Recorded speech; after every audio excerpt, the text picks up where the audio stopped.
Hai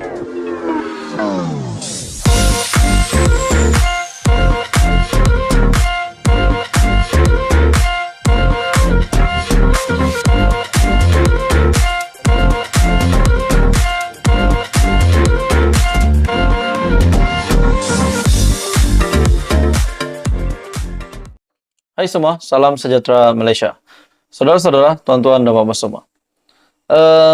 Berkaitan dengan status Najib Razak yang juga bekas Perdana Menteri, seperti yang kita tahu beliau kini sedang menjalani hukuman di penjara Kajang. Satu kejutan baru-baru ini, di mana Khairy Jamaluddin membuat kenyataan bahwa Zahid memang kuat, tapi menurut satu artikel, menurut kenyataan Khairy Jamaluddin itu, beliau memang mengakui Zahid memang kuat, tapi pengaruh bosku yang menghidupkan semangat-semangat pemimpin-pemimpin dalam UMNO pada hari ini. Tapi saudara-saudara, satu kejutan yang saya lihat, di mana satu artikel dalam Sinar Harian, mesti ramai yang menantikan, mesti ramai yang mahu Najib Razak, Datuk Seri Najib Razak, terutamanya penyokong-penyokong Najib Razak, mesti ada yang kata justice for bosku, keadilan untuk Najib Razak, dan mahu Najib Razak untuk dibebaskan seawal boleh. Akhirnya saudara-saudara, satu artikel yang mengejutkan hari ini. Saifuddin sahkan Najib terima rawatan di hospital. Artikel ini diterbitkan pada 22 Mac pada jam 1.07 petang. Menteri Dalam Negeri Datuk Seri Saifuddin Nasution Ismail mengesahkan bekas Perdana Menteri Datuk Seri Najib Razak menjalani rawatan di sebuah hospital di ibu negara atas faktor kesihatan. Jelasnya perkara itu dimaklumkan sendiri oleh Ketua Pengarah Jabatan Penjara Malaysia kepadanya pada Selasa. Semalam, Ketua Pengarah Jabatan Penjara maklumkan saya, benar beliau, yaitu Najib, dibawa ke hospital bagi menjalani rawatan bersabit kesihatan dia. Itu permohonan biasa dibolehkan Jabatan Penjara berikan pelepasan dalam tempoh tertentu. Tambah Saifuddin, meskipun bergelar tahanan, bekas ahli parlimen pekan itu mempunyai hak untuk mendapatkan rawatan sekiranya diperlukan. Bergelar tahanan sekalipun tidak menghilang hak dia, yaitu hak Najib untuk mendapatkan rawatan. Saya fikir itu kaedah Kementerian Dalam Negeri, KDN, khususnya Jabatan Penjara menguruskan hal seperti ini.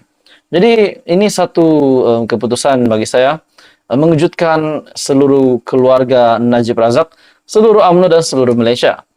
Rupanya Najib kini sedang dirawat di hospital. Tapi di dalam artikel ini, di mana diterbitkan pada jam 1.07 petang, setakat ini keadaannya belum lagi ada update terkini, belum ada perkembangan terkini. Beliau berkata demikian dalam sidang akbar selepas menghadiri perhimpunan bulanan KDN pada Rabu.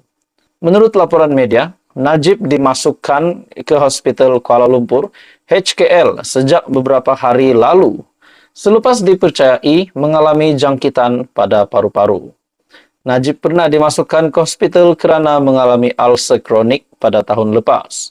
Najib yang mula menjalani hukuman penjara pada 23 Ogos lalu, selepas Mahkamah Persekutuan mengekalkan sabitan dan hukuman penjara 12 tahun, serta denda RM210 juta yang dihadapinya dalam kes penyelewengan dana RM42 juta milik SRC International Sendirian Berhad.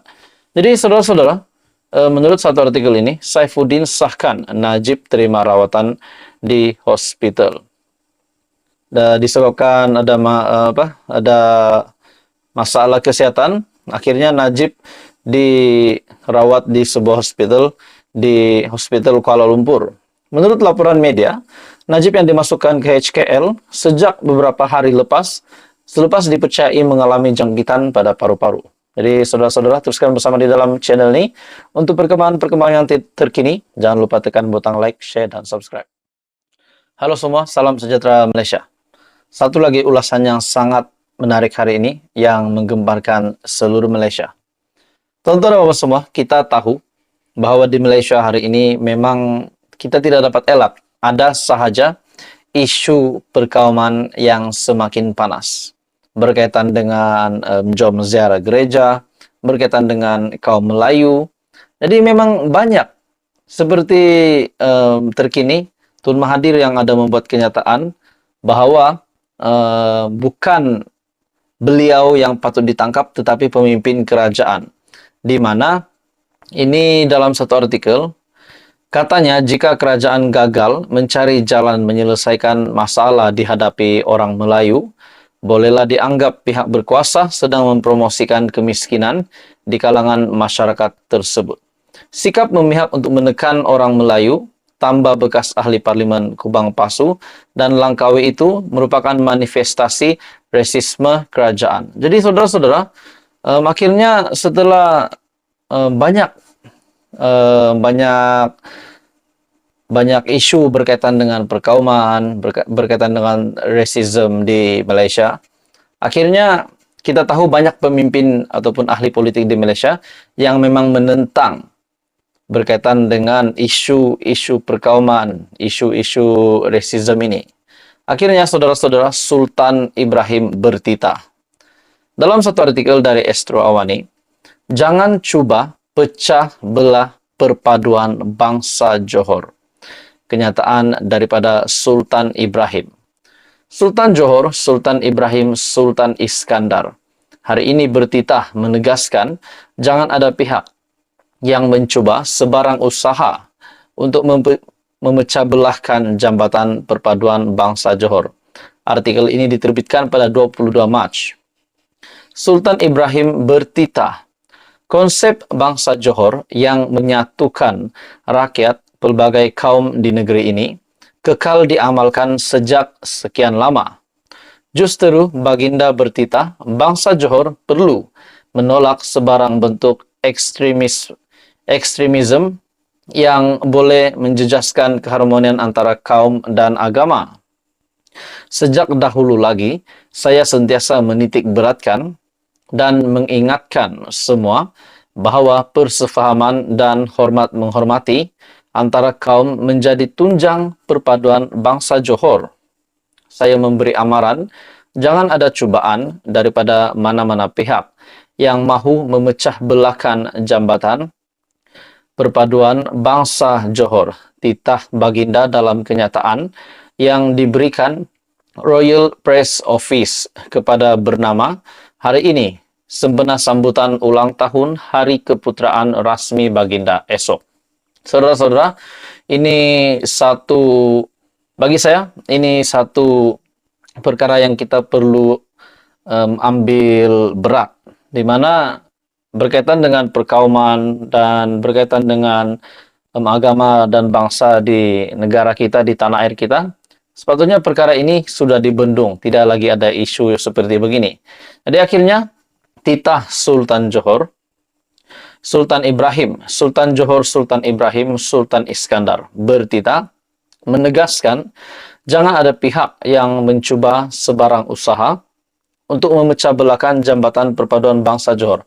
Bagi saya ini bukan, bagi saya secara pendapat pribadi, bagi saya ini bukan untuk Johor saja, namun kita juga perlu aplikasikan ini untuk di seluruh tanah air, seluruh Malaysia. Supaya perkara ini, supaya rakyat Malaysia dapat hidup dengan aman, damai, dan harmoni. Jadi tonton semua apa komen Anda, teruskan bersama di dalam channel ini. Untuk info-info yang lebih hangat, jangan lupa tekan butang like, share, dan subscribe.